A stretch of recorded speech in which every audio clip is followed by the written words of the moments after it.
Olá, meu nome é Fernanda Rondon, eu estou aqui dando continuidade a um punhado de informações que eu peguei a respeito dos estados emocionais, dos 9 estados emocionais, e estou aqui compartilhando, estou aqui na parte 3 como eu havia comentado, né?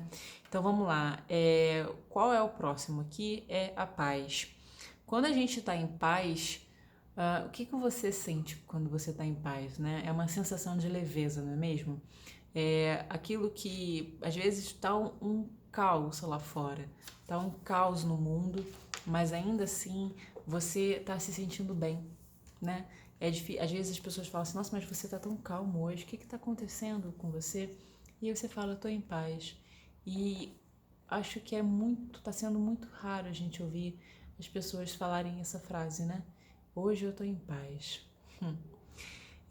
Então, assim, essa sensação que a gente tem quando a gente está em paz é uma sensação muito bacana, né? Porque envolve o amor, envolve a abrangência e a beleza. É, Quando a gente está em paz, a nossa criança interior, ela está brincando, ela está se divertindo e acaba que também a gentileza, é, a nossa atitude, né, com relação a sermos mais gentis, começa a fazer parte do nosso dia. E, e essa sensação quando muito frequente, ela é muito boa para a pessoa. Então, eu fico aqui uma pergunta para você. Se você pudesse, não vou colocar em classificar, mas como é que é a paz para você? Como é que você tem se sentido? Quais são os momentos que você consegue ficar em paz? Como é que você consegue proporcionar esses momentos de paz para você? Uma pergunta muito interessante. Alinhamento. O alinhamento, esse estado de alinhamento, é uma completude. É quando você consegue dizer sem medo nenhum, eu sou, né? É uma sensação de unidade, de totalidade. E a gente fica mais calma, a gente fica com a sensação de leveza, o preenchimento, serenidade. É, é raro a gente encontrar pessoas que de fato ficam com um pouquinho de mais tempo com essa sensação de alinhamento, né? E aí eu coloquei aqui que a gente sente maestria, que a gente sente a sensação de pertencimento, de presença, pureza, sorte e liberdade. Vivemos sem tempo, sem pressa, sem limites, com tudo acontecendo na mais perfeita ordem. Coloquei essa questão aqui de perfeito, mas quando eu falo isso é muito de acordo com a pessoa, né? Porque a gente fala muito de individualidade, a gente fala muito dessa questão de liberdade, cada um tem a sua característica e cada um vê a perfeição à sua maneira. Então, assim, por que eu tô falando tudo isso? As emoções estão em toda parte. Elas estão acontecendo a todo momento com a gente em níveis diferentes. Então, isso que é o mais interessante de tudo. É, e a gente fica com essa sensação de que a gente consegue controlar, de que a gente consegue deixar de lado, mas infelizmente não é bem assim. Aí o que eu coloquei aqui, eu vou ter aqui, fluidez emocional não significa necessariamente uma emoção solta e desenfreada.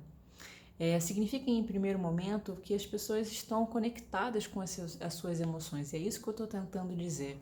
Eu gosto muito de escrever porque na escrita eu consigo me comunicar melhor comigo e consequentemente com as pessoas. Então, não estou falando de uma coisa desenfreada, de fluidez emocional, né? Não, é uma coisa de você ficar em contato com você.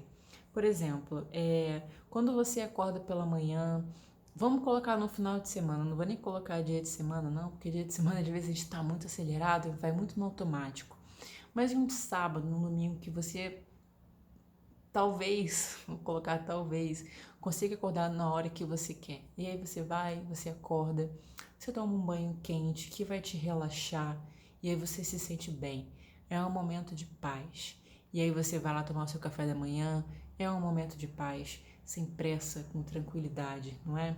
E aí, se a gente for colocar um outro momento aqui, é que, vamos lá, Vamos pensar durante a semana agora, que é quando você está numa reunião com algumas pessoas e você acaba ficando muito angustiado com aquilo dali, com aquele tipo de pressão, com as coisas que você tem que executar. E o mais incrível de tudo é que talvez naquele momento ali que está super estressante para as pessoas, ou então para você, talvez tenha uma ali que goste desse tipo de adrenalina, que se sinta bem com aquele tipo de coisa, que gosta de pressão. Então, por isso que eu costumo falar, eu não, né? Todos nós, os filósofos, os psicólogos, a galera que trabalha com essa parte mais de saúde mental, que cada um tem o seu senso de subjetividade, cada um tem o seu senso de vida, de níveis, e cada um sente ao seu modo. E aí o que eu coloquei aqui para finalizar, que é o seguinte, vamos lá, para finalizar mesmo. Temos às vezes a ilusão de que, se não falarmos sobre o sentimento, a gente vai processar aquilo ali e a gente vai esquecer. Não nos esquecemos nada. Está tudo registrado. O problema é que muitas pessoas não tiveram a liberdade para expressar o que sentem desde a infância e assumiram a atitude de deixar para lá. O sentimento é um pensamento não pensado. E isso é muito bacana. Eu vou fazer aqui alguns outros vídeos relacionados a isso, porque falar sobre emoção é muito importante. São esses nove estados que são universais, mas existem alguns outros. É um estado que acaba abrangendo diversos outros, né? Como se fosse um sistema e tivesse um subsistema.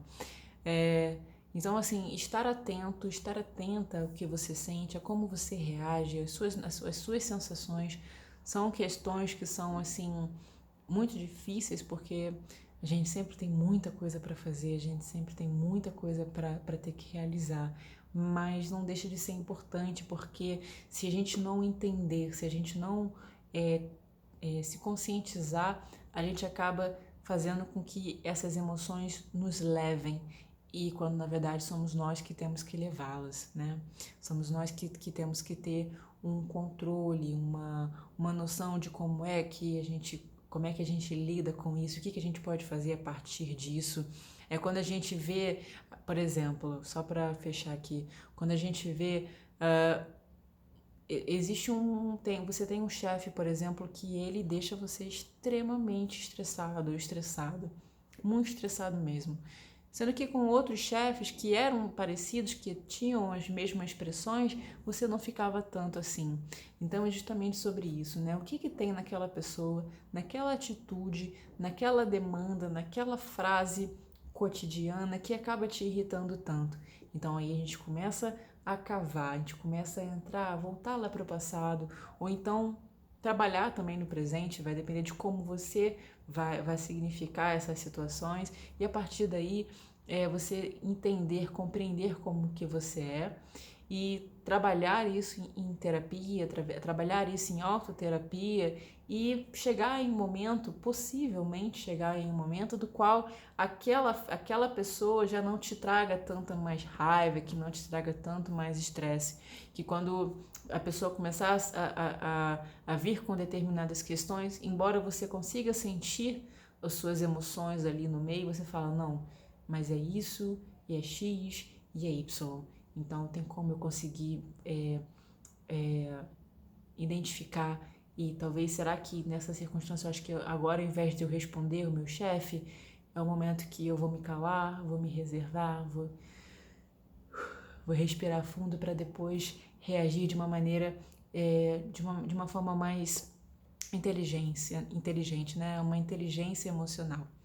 Eu vou fazer outros vídeos relacionados a isso para a gente poder conversar um pouco mais sobre. Um abraço e a gente se vê nos próximos vídeos. Tchau, tchau.